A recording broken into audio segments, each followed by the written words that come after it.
please. So I still wait for my slides. Okay. So first of all, I would like to thank the organizers for the invitation. It's really a great pleasure to be here and talk a little bit about, let's move one step back. Yeah, perfect. Let's talk a little bit about ultrasound and microbubbles for drug delivery to tumors and to the brain. I'm very much interested in ultrasound because it's really a wonderful imaging modality.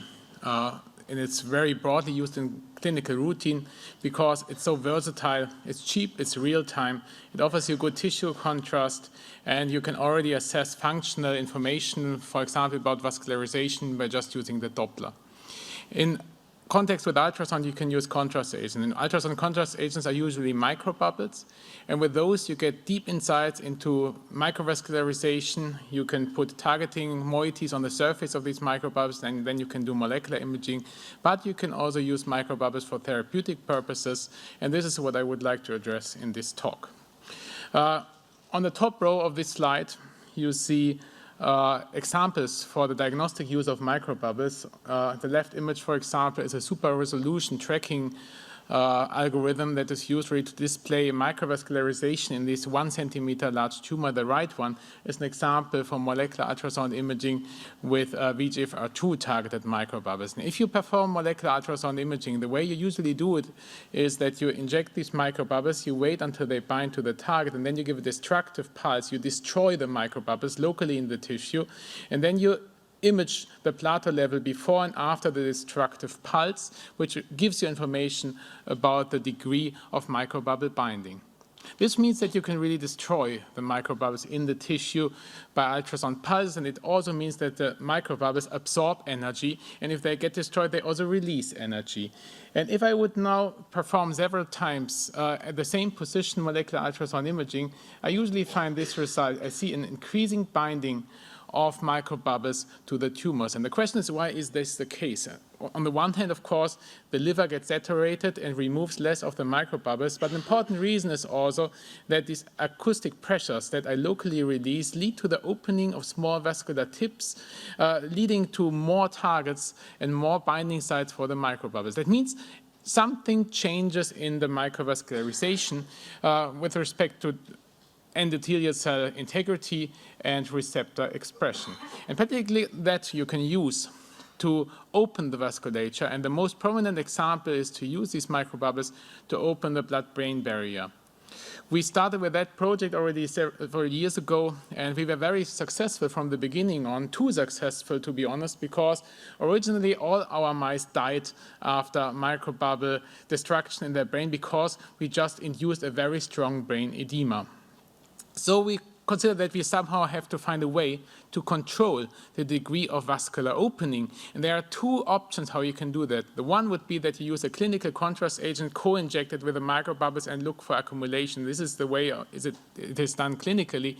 But you may know that there's a very intense debate about the use of gadolinium-containing contrast agent MRI, for example, and the deposition of free gadolinium ions in the brain and the long-term effects.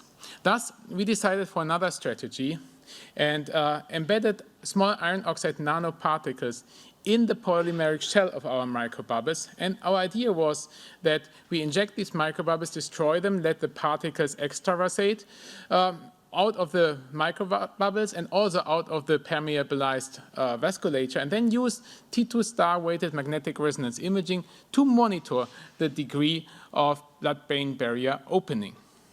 In addition to this approach, we also injected fitzdextrin as a model drug to see whether the change in MR signals also correlates with the accumulation of the drug outside the brain vasculature. And here you very nicely see that, indeed, if you only inject microbubbles, nothing happens. If you only apply ultrasound, nothing happens. And if we inject microbubbles and perform ultrasound, we see a strong change in T2 star effects in the MRI system, which correlates with the insonation time that was applied. And here we also see the proof that indeed we could open the blood-brain barrier here in green, confirmed by the extravasation of the fitzdextrin. Even more, if you now want to investigate whether the ultrasound protocol also has an effect on the penetration depth of the drugs into the brain tissue, we drew concentric rings around the vessels and looked how much of the polymer was found in each of these areas. And you see now very nicely that if we increase the intonation time, we also increase the penetration depth of the drug into the brain tissue. That means that you can really tailor here penetration of drugs, opening of blood-brain barrier in a very nice and elegant way. Here's another example that shows you that indeed with that kind of approach you can even generate a quite long opening of the blood-brain barrier, which is also suitable for the delivery of nanomedicines. In this context we injected a polymeric drug, and you see here after ultrasound-mediated opening of the blood-brain barrier, we see over 24 hours an increasing drug accumulation, indicating opening of the blood-brain barrier. And if you now compare these two brains of mice here without ultrasound, here with ultrasound, I think it's really obvious that the effect that you can achieve is really strong. What you can do with drugs, you can also do with genes. And there's a long history on the use of microbubbles for gene therapy and sonotransfection. And we recently tried that with our polymeric bubble technology by binding lipoplexes to the surface of the microbubbles that were loaded with mRNA encoding for a red fluorescent protein. And if we inject these microbubbles in the same fashion, we destroy them locally and hope that these lipoplexes then are somehow injected into the cells by inducing some kind of jets. We could achieve, as you see here, a very nice and strong transfection of the endothelial cells in the brain. You can even modulate the compartment to which you apply the transfection if you change from binding the lipoplexes to the microbubbles, but co-administering the lipoplexes. And this we did in this example. And if you now compare these images, you see that you get a completely different transfection pattern, because here the lipoplexes can extravasate, can more deeply penetrate in the tissue, and thus they also reach different cell compartments. So far I only talked about the brain. I also would like to say a few words about tumors. Of course, in peripheral tumors it's more difficult to apply these ultrasound approaches because the vessels in peripheral tumors are already highly leaky. So the question is to which extent can you really improve the leakiness and thus also the drug accumulation by using microbubble-based approaches. Yeah?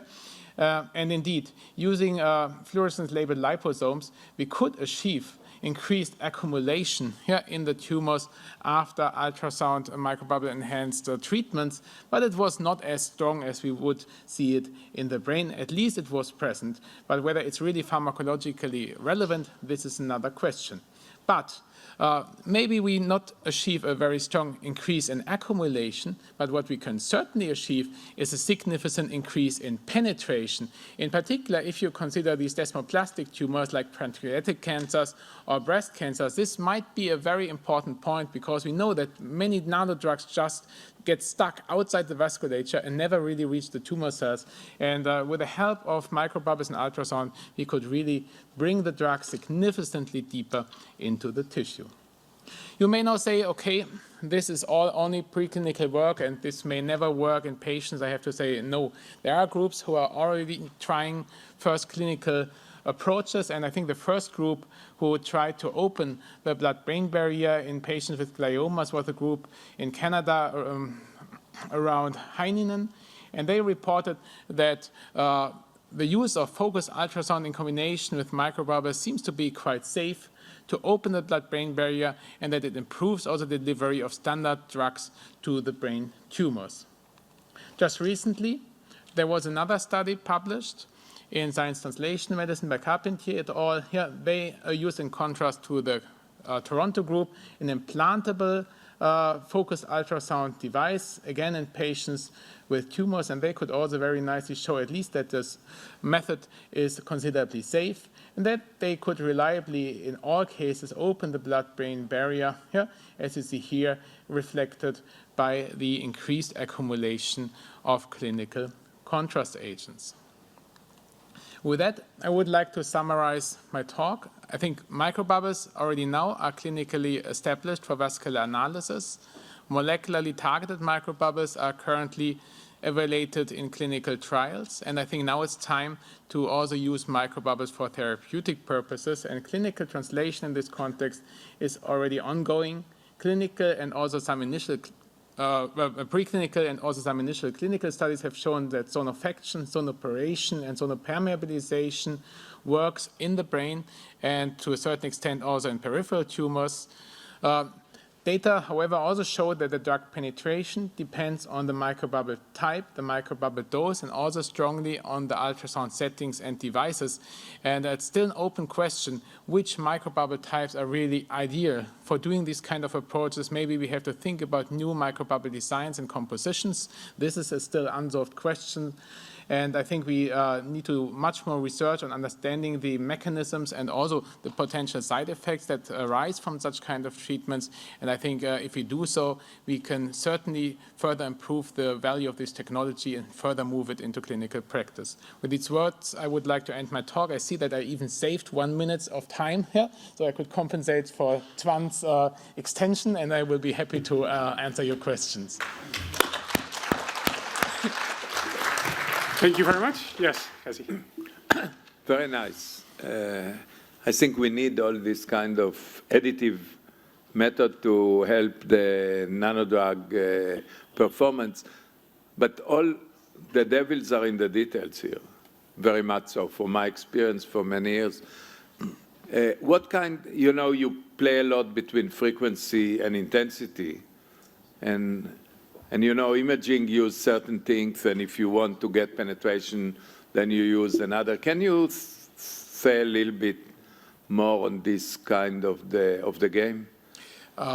There's already one important thing, and this is that different kind of bubbles show different disintegration properties. That's right. For example, if you have the soft shell bubbles, they tend to fragment, and the hard shell bubbles, they tend to induce jet streams. And the effects that you may have on the tissue might be completely different. Yeah? Although in our direct comparisons, we have mixed results, and there was not that big difference so far. We had the impression that with the hard shell bubbles and with the jets, we get higher gene delivery, better than with the soft shell bubbles, which might be explainable that we really shoot somehow tunnels into the cells. Yeah? With respect to vascular permeabilization, we did not see significant differences. There are also reports who even where the authors even did not destroy the microbubbles, but just let them oscillate. So it seems to be that already also the massage effect that you have on the vascular wall can induce some kind of openings. If you do a pulsing, right? It's a really complex story.